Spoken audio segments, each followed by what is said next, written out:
Dwi wastad wedi mwynhau gweithio efo plant. Dwi'n byw yng Nghaernarfon. Prifysgol Bangor oedd yr prifysgol agosau i fi. A wedi clywed bod y cwrs yn un da iawn ym Mangor.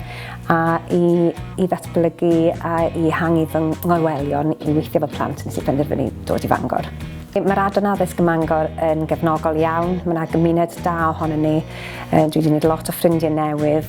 I ni gyd yn gweithio fel tîm da efo'n gilydd.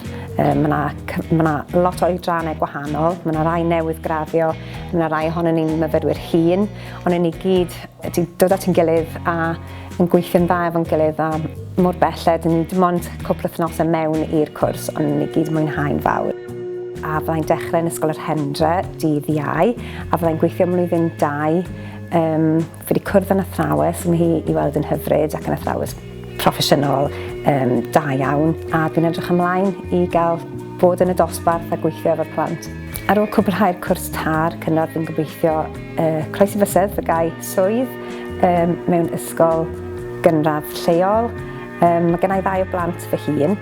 Felly, dwi'n eisiau teithio'n rhy bell o adre, ond dwi'n gobeithio gai swydd, gai cynnig swydd ar ôl y blwyddyn a wedyn parhau fel athrawes proffesiynol trwy gyfrwng y Gymraeg.